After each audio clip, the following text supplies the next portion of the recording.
You're listening to the Valley Current.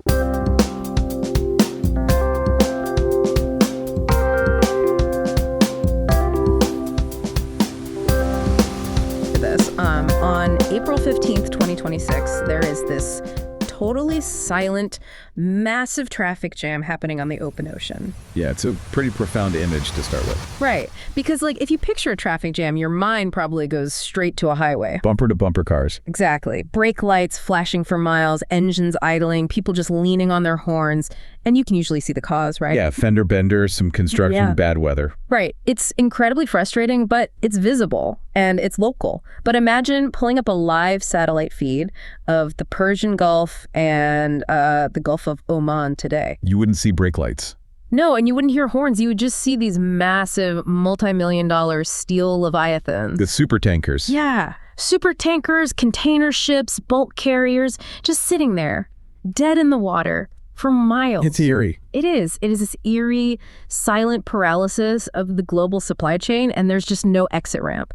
The scale of it is really difficult to wrap your head around unless you deeply understand maritime logistics. I mean, on a highway, if there's a blockage, you lose, a few hours? Right, maybe you're late to dinner. Exactly.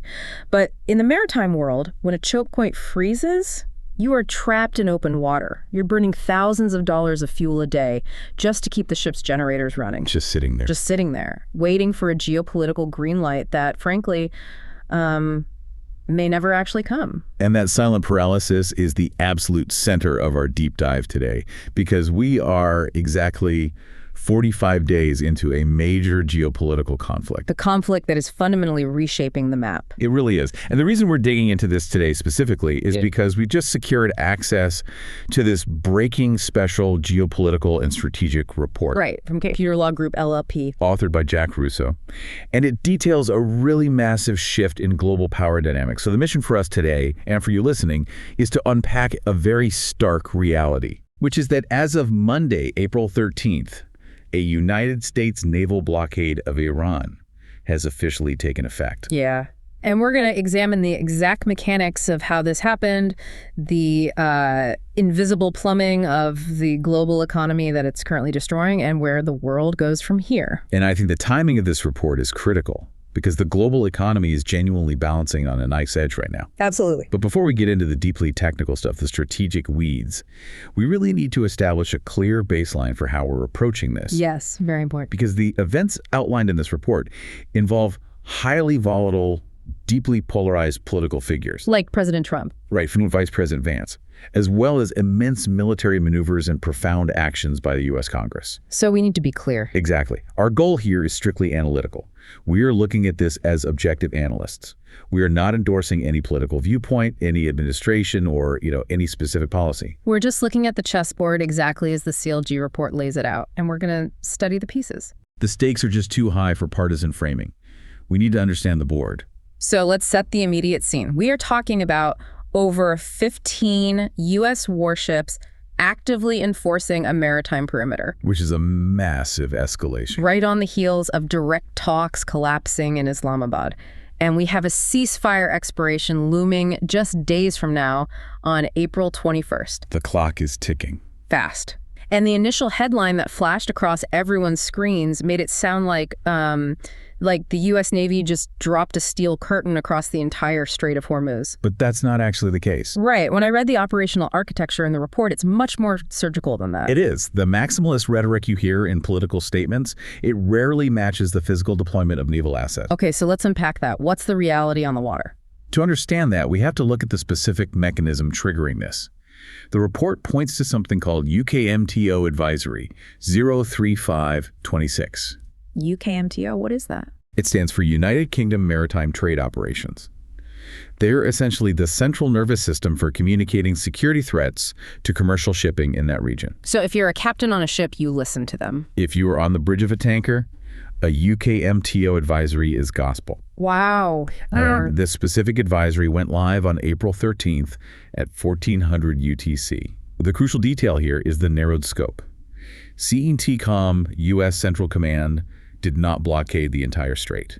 Right, because if a ship is just passing through the strait to dock in Saudi Arabia or, say, the UAE or Qatar, they are nominally allowed to proceed. Yes, nominally. The advisory specifically targets vessels entering or departing Iranian ports, Iranian oil terminals, or their coastal facilities. Exactly. It explicitly names the Karg Island oil terminal and the Jask terminal on the Gulf of Oman coast. And it applies, quote, without distinction to vessels of any flag. But going back to that phrase, nominally allowed to proceed, that's the key. Why is it just nominally? Because the advisory warns that ships transiting the strait might encounter a heavy military presence, directed communications, or right of visit procedures. Right of visit meaning being boarded by naval personnel. Right. But transit to non-Iranian destinations is supposed to be unimpeded. However, that brings us to the core mechanism of the paralysis. Why the ships are just sitting there. Exactly. It isn't just because of U.S. warships. It's because of what the report terms the lethal double bind. I spent a lot of time trying to visualize this double bind because, honestly, it's the crux of the entire crisis. It really is. So imagine you are driving a massive commercial delivery truck down a very narrow, critical highway. Okay. On one side of the road, you have a heavily armed local cartel that flags you down, and they tell you, if you want to drive through our territory, you have to pay us a $2 million toll in cash right now. But on the other side of the road, the federal police have set up a checkpoint, and the police tell you, if we catch you paying that cartel a single dime, we will seize your truck, we will arrest your crew, and your company goes bankrupt. You're trapped. You literally cannot move forward without angering someone with the power to destroy you. So what do? You put the truck in park and you wait. That analogy captures the extortion perfectly. But we really need to explain the exact mechanics of that extortion because the financial plumbing here is fascinating. Let's get into it. Since late March, Iran has been operating a controlled shipping channel north of Larak Island. They are requiring commercial vessels to contact the Islamic Revolutionary Guard Corps, the IRGC Naval Command. And pay the toll? Yes. Safe passage tolls of up to $2 million per vessel. Yeah. But they aren't asking for physical cash, obviously, and they certainly aren't asking for U.S. dollars. Right. They are demanding the toll be assessed in Chinese yuan and processed via CIPS. I had to look this up because, we hear so much about SWIFT, but CIPS is totally different.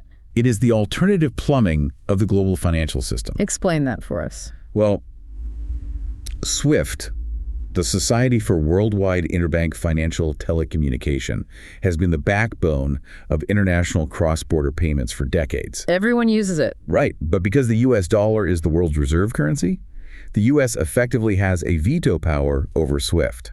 So if the U.S. doesn't like you, they kick you off. Exactly. If you get kicked off SWIFT, you essentially cannot trade internationally. China realized this was a massive strategic vulnerability. That makes sense. So in 2015, they launched CIPS, the cross-border interbank payment system. And it clears in yuan. Right. It clears and settles international claims in renminbi, bypassing the U.S. dollar and Western financial infrastructure entirely. Wow. So by Iran forcing ships to pay tolls via CIPS in yuan? They are deliberately testing the resilience of this alternative financial system under extreme pressure. And Washington's response to that test was absolute fury. Fury is the right word. On Monday, April 13th, President Trump posted on Truth Social declaring these tolls, quote, world extortion. And he ordered the U.S. Navy to actively seek out and interdict every single vessel in international waters that has paid this toll. And the language was very severe. It was visceral. He wrote, if any of these ships come anywhere close to our blockade, they will be immediately eliminated using the same system of kill that we use against the drug dealers on boats at sea. It is quick and brutal. Which injects a level of absolute dread into the boardrooms of every shipping company on Earth. I can imagine. Because that threat creates a series of unanswerable questions. Neil Shearing, the chief economist at Capital Economics, he outlined these in the report. What kind of questions? Like, would the U.S. Navy actually seize Allied ships, say a Greek-owned Liberian-flagged vessel, just because the parent company paid a toll to guarantee the safety of their crew? Would they actually do that? Nobody knows. Oh. And what about Chinese vessels? Would the U.S. Navy escalate to targeting Chinese vessels transiting the strait? But the real police force in that double bind, it isn't just the warships. It's the insurance companies, isn't it? Ah, yes. When I was reading about how these ships actually operate, it just clicked for me that an uninsured ship is basically a toxic asset on the water. You've hit on the absolute bedrock of maritime trade. Commercial shipping relies on protection and indemnity clubs, or P&I clubs. P&I clubs. Right. These are mutual insurance associations that provide risk pooling, information, and representation for their members. Yeah. They cover open-ended risks. Like environmental damage, oil spills. Exactly. Cargo loss and war risks. And the vast majority of the world's P&I coverage is based in London and Europe. So they have to follow Western laws. Precisely. Yeah. If a shipping company pays a $2 million toll to the IRGC, an entity designated as a foreign terrorist organization by the United States, they instantly violate U.S. and European sanctions. And the moment you violate those sanctions, your P&I club invalidates your coverage. Immediately. And without P&I coverage, no reputable port in the world will let you dock. No bank will finance your cargo. No maritime union will allow its sailors to board your vessel. You are just frozen out of the global economy. So the double bind isn't just a military threat from Iran and a military threat from the U.S. It is an extortion demand from Iran, matched against total financial ruin from the West.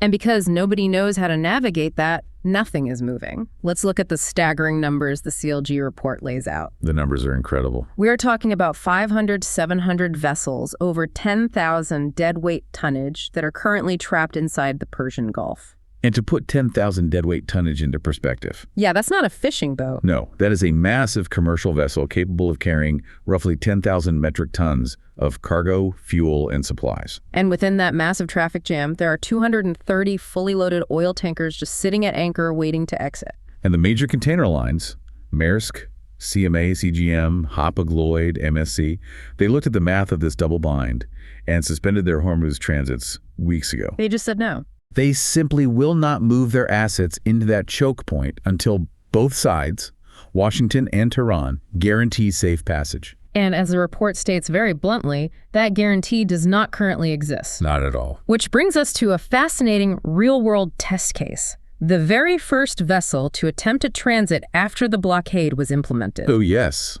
The Rich Starry. The report highlights this ship, and it is almost too perfect of an example. If you were a professor of international maritime law trying to design a final exam to test every single enforcement assumption of this blockade, you would invent the Rich Starry. You really would. Right. I was looking at the details. It is a Chinese-owned tanker. The vessel itself is already on a U.S. sanctions list. Yes. It was carrying methanol, which is a vital petrochemical export for Iran. It was bound for a Chinese owner. And crucially, it was operated by a Chinese crew. All of which complicates things immensely. And methanol is highly flammable, right? Used in everything from plastics to fuel blending. So you have a highly volatile cargo, a sanctioned ship, and Chinese sovereign interests all wrapped into one hull. Exactly. Think about the implications. If the U.S. Navy interdicts it, they are forcefully boarding a vessel crewed by Chinese nationals. Which is a huge diplomatic incident. Owned by a Chinese corporation, carrying cargo vital to Chinese industry. It risks an immediate, potentially kinetic incident with Beijing.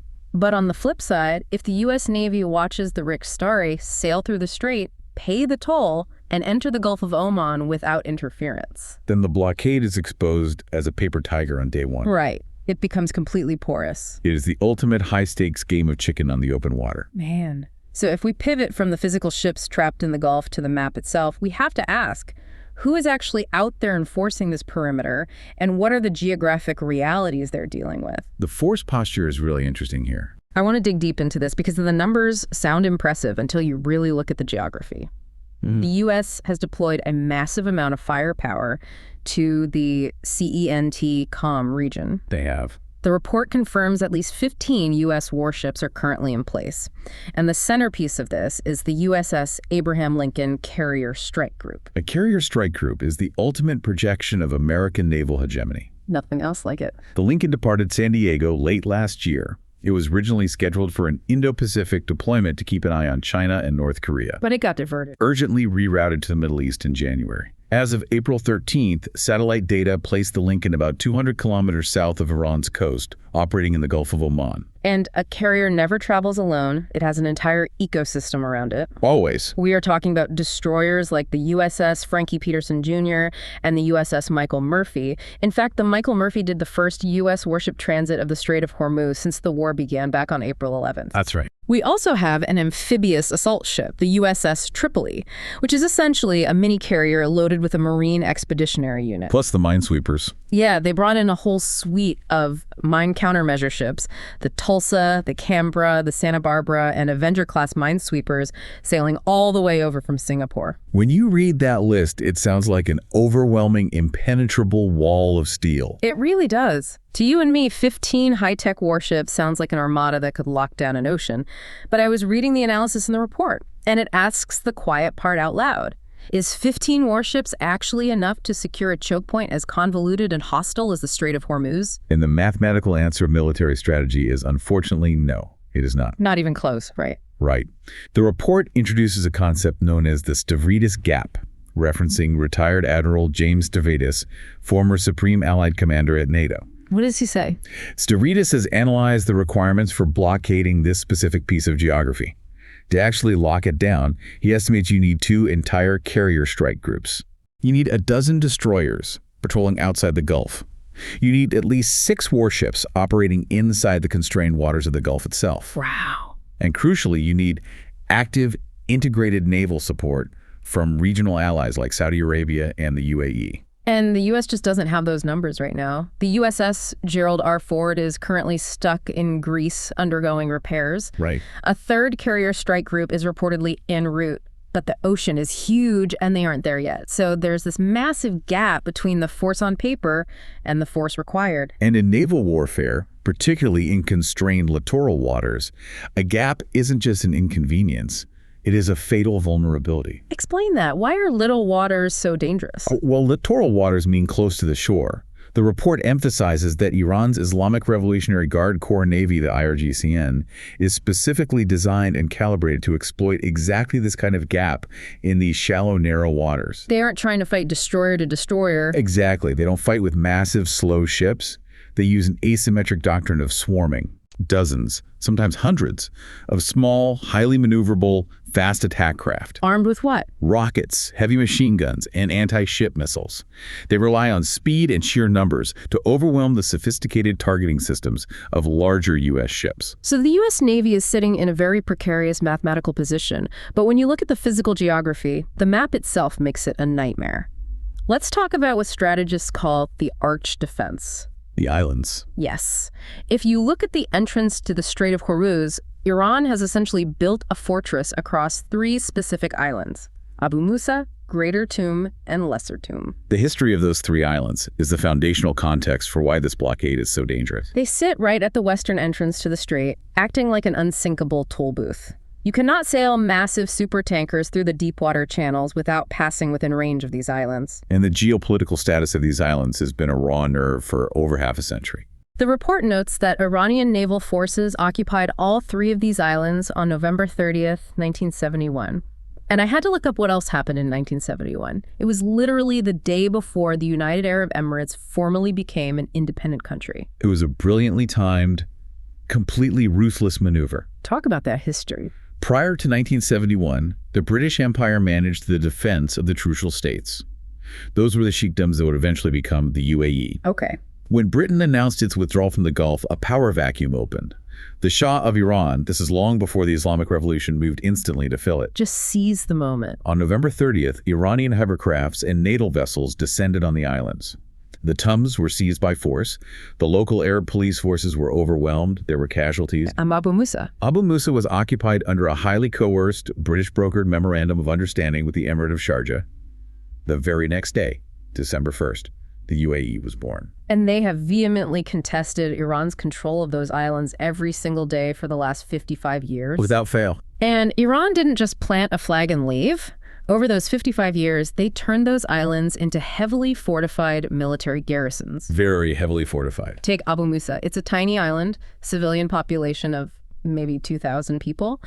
But Iran has stationed an IRGC garrison of over 1,000 troops there. Yeah. They have dug deep into the rock. They have surface-to-air missile batteries, 155-millimeter artillery covering the shipping lanes, hardened underground storage facilities. Most dangerously for the American warships attempting to enforce this blockade, the islands are equipped with Chinese-origin HY-2 Silkworm and C-801 anti-ship missiles. Tell us about those missiles. The Silkworm is an older design, but it has a massive warhead. The C-801 is a highly capable sea-skimming cruise missile. Meaning it flies low under the radar. Exactly. When you plot the radar arcs and the weapon ranges from Abu Musa, Greater Tum, and Lesser Tum, and combine them with Iran's positions on their other islands like Kishim, Larak, and Hengam, it creates overlapping, redundant fields of fire across every single navigable channel. If a ship is in the water, Iran can hit it from 3 different directions simultaneously. There is no blind spot. Which completely explains why the U.S. military has already tried to degrade them. The CLG report notes that a few weeks ago, on March 28th, U.S. combined forces conducted precision strikes on Abu Musa. They did. They specifically targeted Iranian naval and missile infrastructure. CNN even published satellite imagery showing the craters. And the UAE is sitting there watching this. Right. Essentially saying to Washington, hey, since you're already bombing them, if you want to permanently clear out the IRGC and hand the islands back to us as part of a post-war settlement, we would be perfectly fine with that. But trying to resolve a half-century-old territorial dispute under the fog of a hot war is an incredibly messy proposition. I bet. The tactical reality remains. As long as Iran holds those islands, a surface blockade by the U.S. Navy is a high-casualty risk every single day. But wait, if we are talking about targets in the Gulf, we have to talk about the crown jewel, Karg Island. Ooh, Karg Island. If you've paid any attention to the news over the last 45 days, you've heard this name. Karg Island is a coral island located about 25 kilometers off Iran's Bushehr coast, deep inside the Persian Gulf. And it is the absolute beating heart of the Iranian state economy. It's a marvel of petroleum logistics. It really is. Karg Island handles between 90 and 94% of all Iranian crude oil exports. Over 90%. The oil is pumped from the massive fields on the mainland, sent through underwater pipelines to the island, and stored in a vast tank farm. The numbers are insane. The terminal can load 7 million barrels of oil a day. The tank farm can hold 34 million barrels in storage. The T-jetty and the Sea Island facilities are so massive, they can simultaneously load 10 supertankers at the exact same time. It is the single node that keeps the regime solvent. So the obvious blunt force military solution presents itself. Which is? Right. President Trump publicly floated this. Back on March 29th, he posted, maybe we take Karg Island and maybe we don't. We have a lot of options. Yeah, the U.S. has already hit the island with airstrikes twice. Yes, they hit over 140 military targets on Karg radar, anti-aircraft guns, barracks. But they painstakingly, deliberately spared the actual oil infrastructure. Which confuses a lot of people. I was genuinely confused by this at first. If Karg Island is the center of gravity and you've already bombed the defenses, why not just finish the job and bomb the oil terminals themselves? Or, if you want the oil, why hasn't the U.S. just sent the Marines in to physically occupy the island? Let's take those options one by one because they perfectly illustrate the difference between military capability and strategic reality. Okay, first question. Why not bomb the oil terminals? Because if the U.S. permanently destroys Karg Island's loading capacity, they permanently remove roughly 2 million barrels of oil a day from the global market. And that's bad for everyone. A blockade is temporary. You can lift it in an afternoon if a deal is struck. Rebuilding destroyed super terminals and deepwater jetties takes years. I see. Permanently destroying that infrastructure wouldn't just hurt Iran. It would instantly hurl the global economy into a severe recession. It would alienate every U.S. ally and infuriate China. Okay, so you can't blow it up. Why not just take it, land the Marines, raise the flag, and control the oil yourself? This is where the CLG report cites analysis from the Foundation for Defense of Democracies. Specifically, Ryan Brobst and Cameron McMillan, as well as the former commander of CENTCOM, General Joseph Votel. What did General Votel say? When asked about seizing Karg Island, he called it kind of an odd thing to do. An odd thing to do. In military circles, that is a polite way of saying is a catastrophic idea. Why? If they've already degraded the air defenses? Look at the map. Karg Island is only 16 miles from the Iranian mainland. 16 miles? To physically seize and occupy it, the FDD estimates you would need an initial assault force of 800 to 1,000 troops. roughly one complete Marine Expeditionary Unit. Okay. Taking the island against a depleted garrison might be achievable. Holding it is the nightmare. Because 16 miles is point-blank range. Exactly. The report estimates that despite the intense U.S. bombing campaign, roughly 40% of Iran's original missile launchers on the mainland have survived and are hidden in deep mountain bunkers. Wow. 40% is still a lot. If the U.S. puts 1,000 Marines on a tiny coral island just 16 miles off the coast, those troops become a static target. Chasing dicks. Iran wouldn't even need advanced ballistic missiles. They could saturate the island with cheap artillery, coastal defense cruise missiles, and waves of FPV kamikaze drones. It would be a relentless daily shooting gallery. The consensus from military experts is that seizing Karg Island is a strategic trap. It puts American troops under constant fire without actually delivering a decisive victory. So a naval quarantine from a safe distance is operationally superior, even if it's legally complicated. Precisely. So we have a pure military stalemate. The U.S. Navy is holding a perimeter but lacks the overwhelming numbers to safely secure the inner channels against the IRGC swarm tactics. Meanwhile, Iran sits in its island fortresses, but their supertankers can't break the outer ring of American destroyers. But wars aren't just fought with missiles and warships. No, they are fought with dollars. If nothing is moving, who is paying the price? Let's look at how this military stalemate is generating an economic shockwave. Because for you, listening to this, you might not care about the tactical specs of a silkworm missile. Right. But you absolutely care about the global markets. The economic consequences are immediate and cascading. The blockade has abruptly removed roughly 1.84 million barrels per day of Iranian crude from the global market. And commodity markets do not wait for diplomacy. They price in the panic instantly. And we saw that on April 13th. Brent crude, which is the benchmark for global oil prices, settled at exactly $99.36 a barrel. Just shy of 100. That was a 4.4% jump in a single trading session. And intraday, it actually spiked up to touch $104. West Texas Intermediate, WTI, shot up 7.8% at its peak. And it's not just energy. Industrial metals are caught in the crossfire too. Right. Aluminum surged to its highest level since March 2022, trading over $3,500 per metric ton. Part of that is the blockade. Part of it is prior Iranian strikes on smelters in the Emirates, but the entire commodities board is flashing red. But the true metric of the economic paralysis, the mechanism that is actually stopping the ships, is the war risk insurance premiums. We discussed P&I clubs earlier, but we really need to look at the math. The CLG report includes a vital fact-check correction here. Yes, this was eye-opening. Over the past few weeks, there were breathless headlines screaming that insurance rates in the Gulf had hit 10% of a ship's hull value. Which sounds completely unsustainable. The report clarifies that those wild 7.5 to 10% rates were an absolute peak back in mid-March, and they applied specifically and only to U.S.-flagged or Israeli-linked vessels, which were actively being targeted. Right now, current rates for standard neutral commercial vessels are hovering around 1 to 2.5%. But we need to explain to the listener why a lower rate of 1 to 2.5% is still a catastrophic barrier to trade. Exactly. Because 2% sounds like a credit card fee. It sounds negligible. But in maritime insurance, that percentage is levied against the total hull value of the ship. If you have a modern supertanker, the hull alone might be valued at $100 million.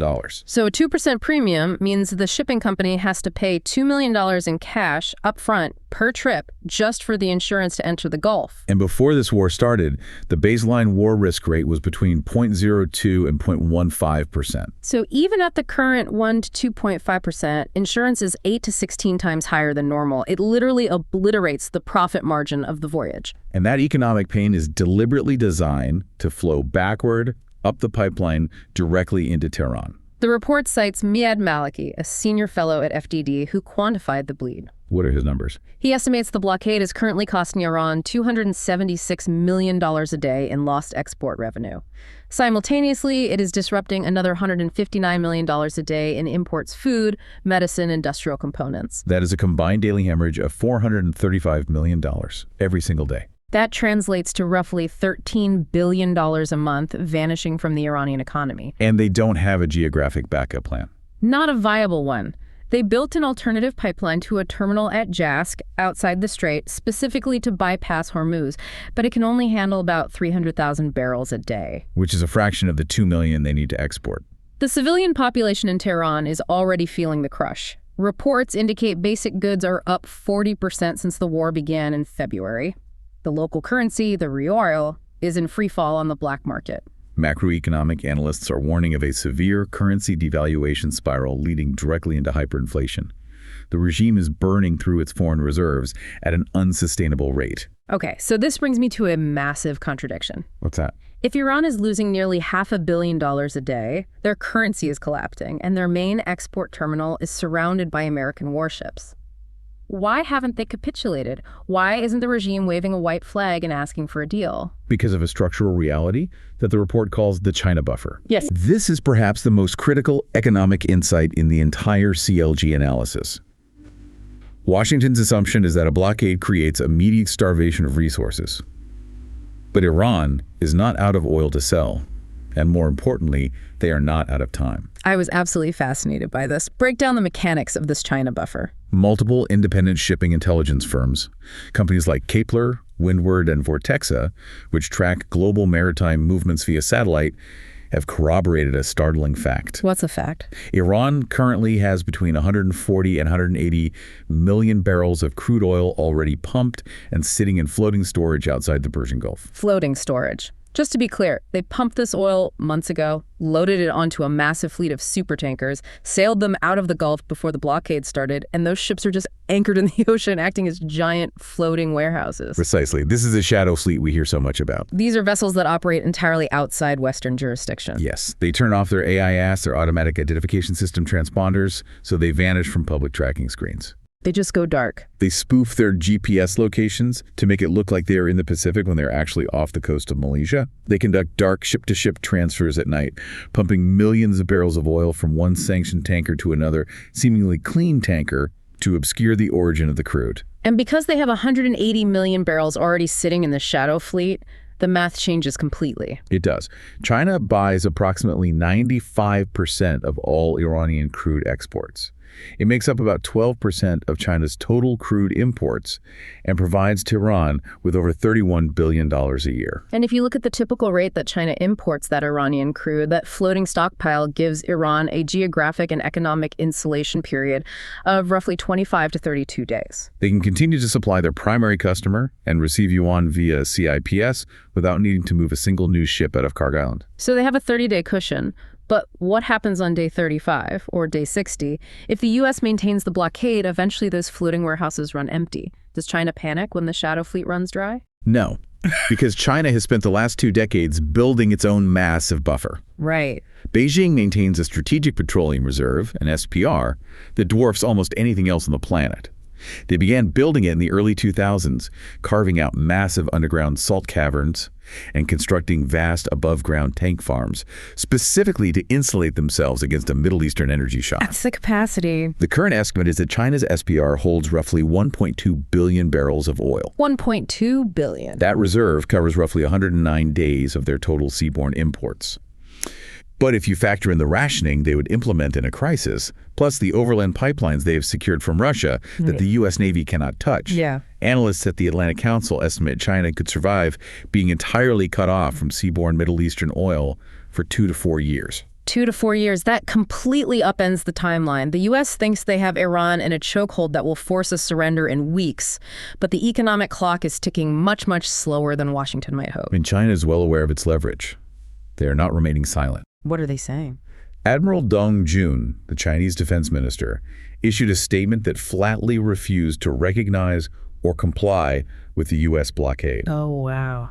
He stated, "Our ships are moving in and out of the waters of the Strait of Hormuz. We have trade and energy agreements with Iran.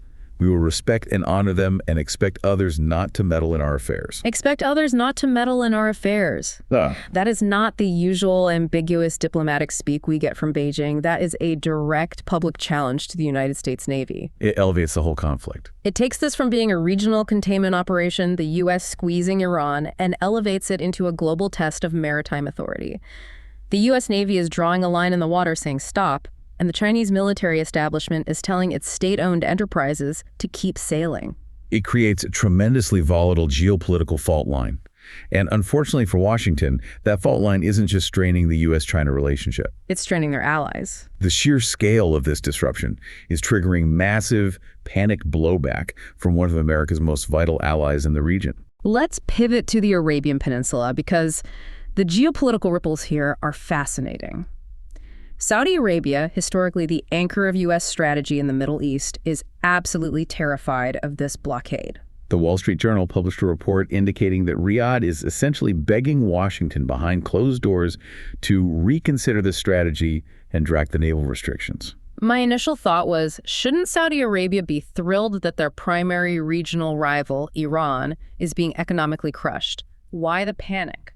Because Saudi Arabia understands the fragility of their own geography. When the Persian Gulf began heating up over the last few years, Saudi Arabia wisely decided to diversify its export routes. Yeah, so? They invested heavily in the East-West pipeline, also known as Petroline. It runs completely across the Arabian Peninsula, starting at the massive oil fields in the east, bypassing the Strait of Hormuz entirely, and terminating at the port of Yanbu on the Red Sea coast. And it has a massive capacity, right? About 7 million barrels a day. Exactly. It was designed to be their ultimate insurance policy against Hormuz closing. But look at a map of the Red Sea. To get that oil from Yanbu to the lucrative markets in Asia, those tankers have to sail south down the Red Sea and exit through another narrow, treacherous choke point, the Bab el-Mandeb Strait. Also known as the Gate of Tears, and who physically controls the eastern shore of the Bab el-Mandeb, specifically the Houthi movement, who are heavily funded, armed, and trained by Iran. The Houthi leadership has been very clear about their leverage. They have openly declared a contingency they call Hours Zero. Hours Zero. They have stated that closing the Bab el-Mandeb with anti-ship ballistic missiles and drones is a primary option they are holding in reserve. In fact, a senior Houthi leader essentially told CNN that they are currently refraining from attacking Saudi ports and infrastructure only as long as Saudi Arabia does not actively join or support the U.S. operations against Iran. So look at the nightmare scenario. Saudi Arabia is staring down. They are the world's largest oil exporter, and they are facing a double choke point. On their east coast, the Strait of Hormuz is effectively closed because of the U.S. blockade, the Iranian tolls, and the impossible insurance rates. If this U.S. blockade pushes Iran to the brink, Tehran gives the green light to the Houthis. The Houthis declare Hour Zero. And they shut down the Bab el-Mandeb on Saudi Arabia's west coast. Their entire export capacity, the lifeblood of the Saudi state, would be strangled on both sides of the continent simultaneously. No wonder they are begging Washington to back down. It is an existential economic threat to the kingdom. And while regional allies are questioning the strategic wisdom of the blockade, international legal scholars are fiercely debating its underlying authority. I was wondering about this when I read the report. You can't just park warships in the ocean and start pulling over foreign commercial vessels without some kind of legal mandate. Did the United Nations Security Council actually approve this operation? They unequivocally did not. In fact, on April 7th, China and Russia utilized their veto power in the UN Security Council to kill a resolution that would have authorized a multinational ship escorting operation in the Gulf. So, without a UN mandate, how is the U.S. legally justifying the boarding and potential seizure of foreign ships in international waters?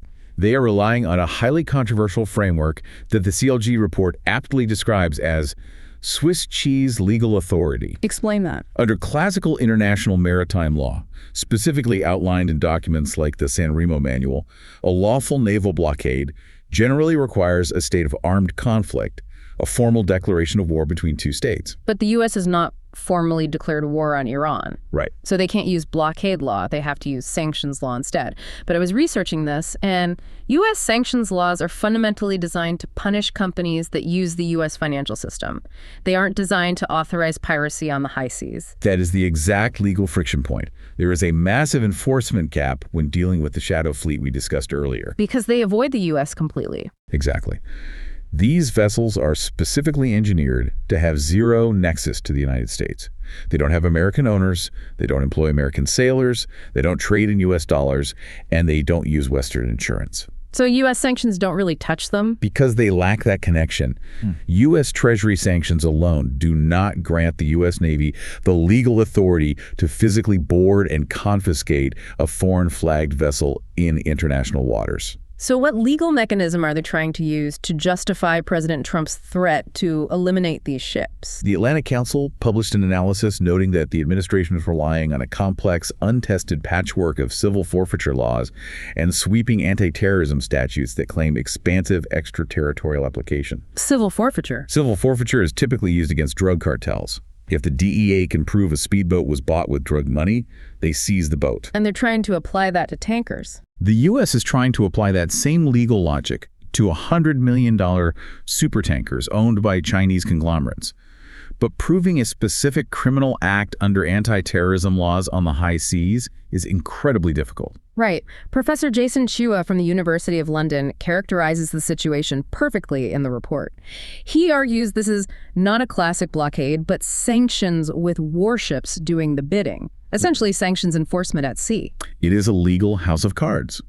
And if the legal justification is messy on the international stage, it is rapidly becoming a full-blown constitutional crisis domestically. Let's pivot back to Washington, D.C., because there is a clock ticking and it is getting very loud. The War Powers Resolution Clock. This is the domestic constraint that could unravel the entire operation. This military campaign, dubbed Operation Epic Fury, officially began on February 28, 2026. Under the War Powers Resolution of 1973, which, by the way, Congress passed by overriding President Nixon's veto specifically to prevent endless undeclared wars like Vietnam, the president has a strict 60-day window to use military force without requiring formal authorization from Congress. And here we must highlight another critical fact-check clarification from the CLG report.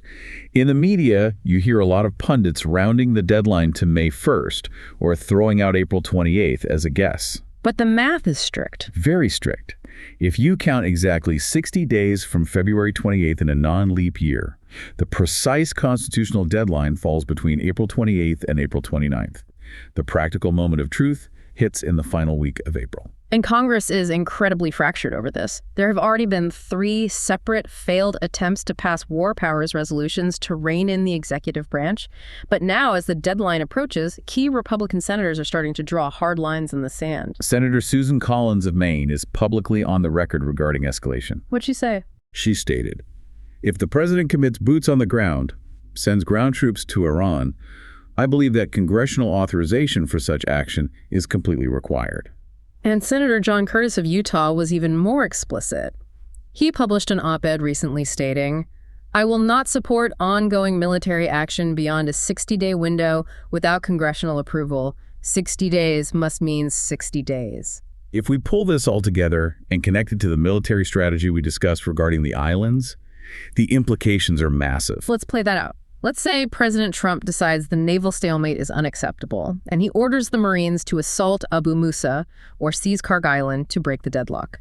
The moment he puts boots on the ground in Iranian territory, he crosses the red line for senators like Collins and Curtis. Their crossover votes in a closely divided Senate mean he likely cannot secure the congressional authorization he needs. The president would be conducting an illegal war under domestic law, plunging the United States into a monumental constitutional crisis at the exact moment the global conflict reaches its peak. It is a profound, multi-layered constraint.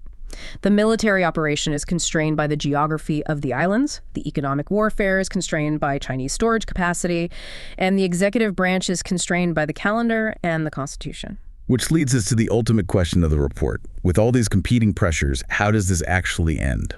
The report lays out 3 probability-weighted scenarios. We have trap ships, a bleeding global economy, and ticking constitutional clocks. Let's start with scenario A, the good scenario. CLG assigns this a 20 to 25% probability. They term it the Cuban 1962 model, referencing the negotiated de-escalation of the Cuban Missile Crisis. How does that play out here? In this scenario, the economic strangulation of the blockade actually achieves its intended effect.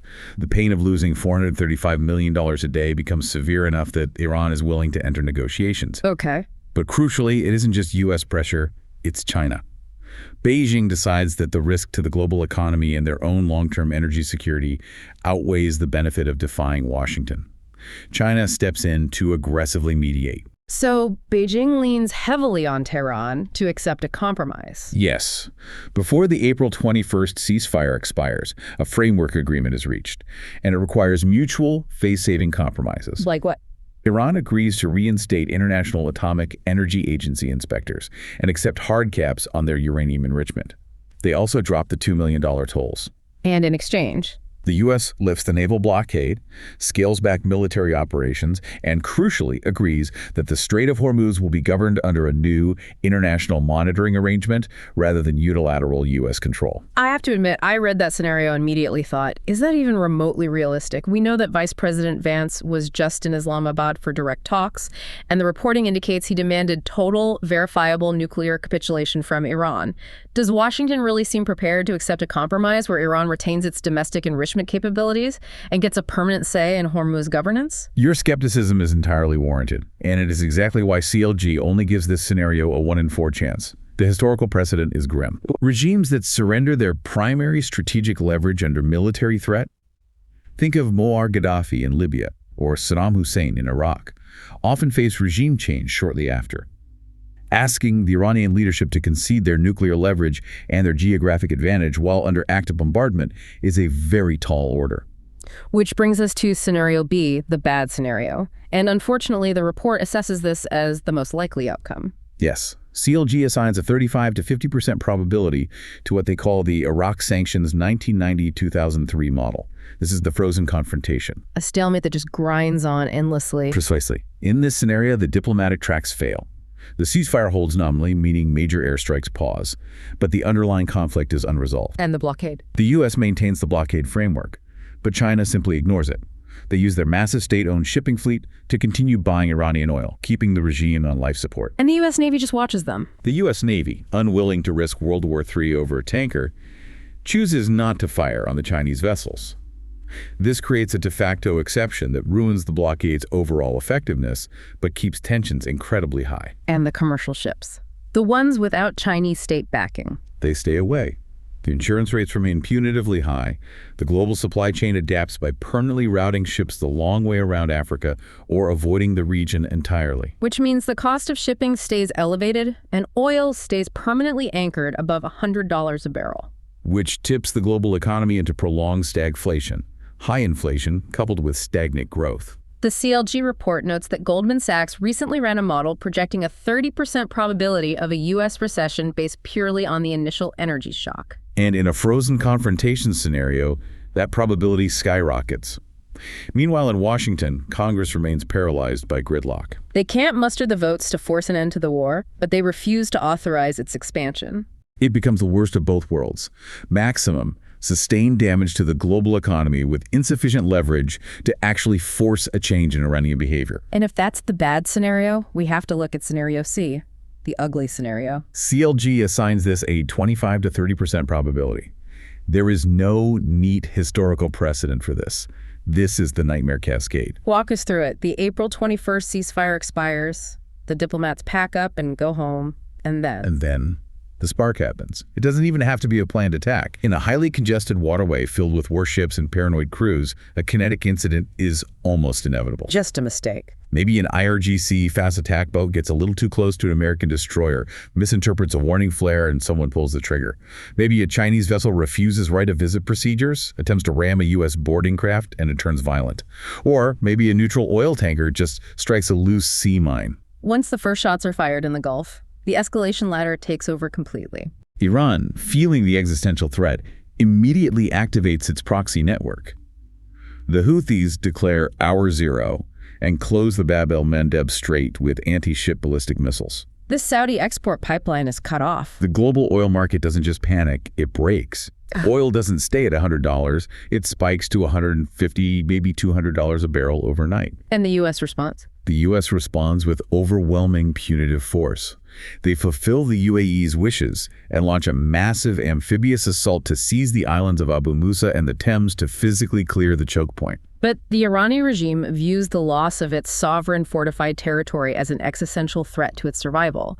And this triggers the most dangerous, volatile variable in the entire CLG report. The nuclear question. I was waiting for this. The report explicitly highlights that Iran's new supreme leader, Mojtaba Khamenei, is no longer bound by the religious fatwa against nuclear weapons issued by his predecessor. In the ugly scenario, feeling cornered, he orders a crash nuclear breakout. And we must be very clear about the physics and the math of their nuclear program. They already have the material. They do. The IAEA has verified that Iran possesses approximately 440.9 kilograms of uranium enriched to 60%. To a layperson, going from 60% to 90% weapons grade sounds like a long way to go. But nuclear enrichment is nonlinear. The vast majority of the efforts, the Separative Work Units, or SWU, is spent enriching natural uranium up to 4 or 5% for civilian reactors. Going from 5% to 60% takes less effort. And from 60% to 90%. Going from 60% to 90% is incredibly fast. It's practically just turning a dial on the advanced centrifuge cascades. If they take that 440 kilograms and enrich it to 90%, they have enough fissile material for 10 to 11 nuclear weapons. And the timeline for that breakout compresses from months down to just weeks if they throw every available resource at it underground. Which places the United States in an impossible apocalyptic binary. Either accept a nuclear-armed Iran controlling the Strait of Hormuz, or launch preventive, massive, bunker-busting strikes on their subterranean facilities at Fordo and Natanz. A strike of that magnitude likely sparks a multi-theater regional war. Pulling in Hezbollah, Iraqi militias, and potentially drawing Russian and Chinese military retaliation. The CLG report actually updated its baseline risk assessment based on this naval blockade. Prior to this crisis, they calculated the baseline probability of a tactical nuclear weapon being used anywhere in the world by 2030 was between 4 and 8%, primarily driven by the Russia-Ukraine conflict. But because this blockade forces a use-it-or-lose-it dynamic on Iran's military, they have revised that global baseline risk upward to 6 to 12%. And if we enter scenario C, the ugly scenario, that probability of nuclear use spikes to an incredibly alarming 15 to 25%. That number made my jaw drop. A 1 in 4 chance of tactical nuclear use. By attempting to maximize pressure, the net directional move for a global catastrophe goes unequivocally upward. So after synthesizing all of this, the ships, the constitutional law, the economics, and the nuclear physics, what is the ultimate takeaway? Right. What does it all mean? The CLG report distills this incredibly complex crisis down to 4 core bottom-line insights. Let's run through them. Insight 1. The blockade effectively killed the Pakistani mediation efforts and actively united Iranian hardliners. By abandoning quiet diplomacy and attempting to strangle the regime publicly, Washington inadvertently eliminated the only viable diplomatic back channel. And handed the Iranian government a unifying rallying cry for domestic solidarity. Insight 2. China is the ultimate decider. Washington and Tehran are fighting, but Beijing holds the key. Iran's economic survival depends entirely on Beijing's willingness to absorb the risk of flouting the U.S. Navy. If China complies with the blockade, the Iranian economy collapses. If China defies it, the blockade fails.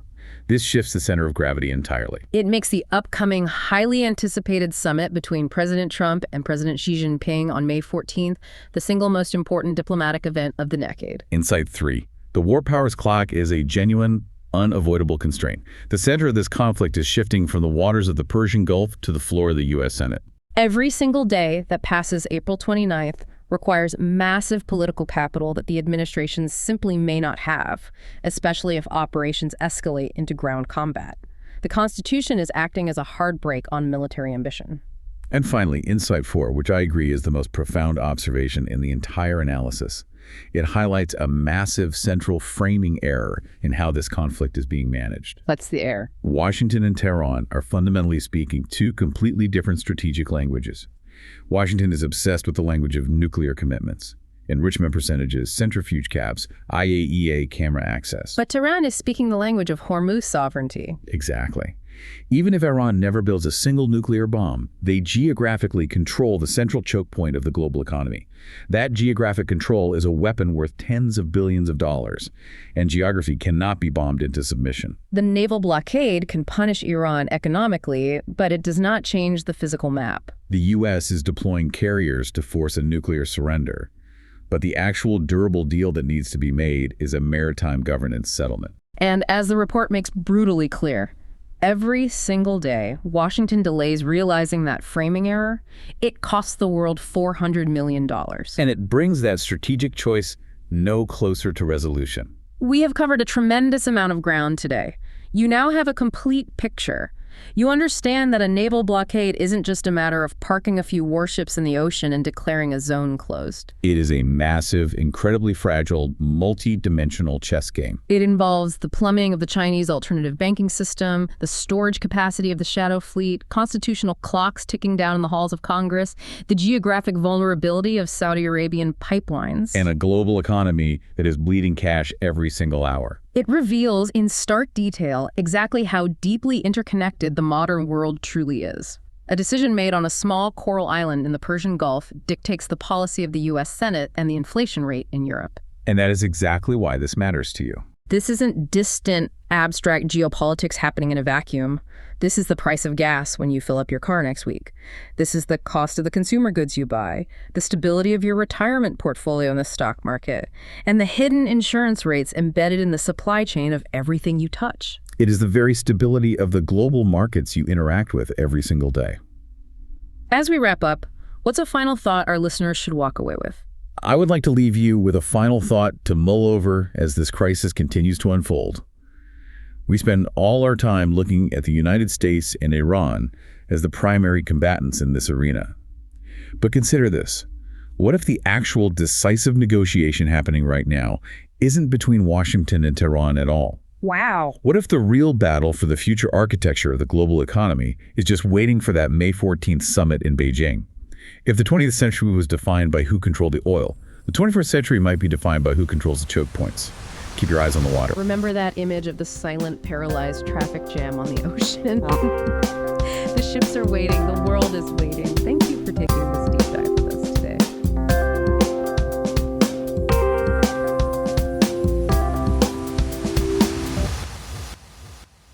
Tune in next time on The Valley Current.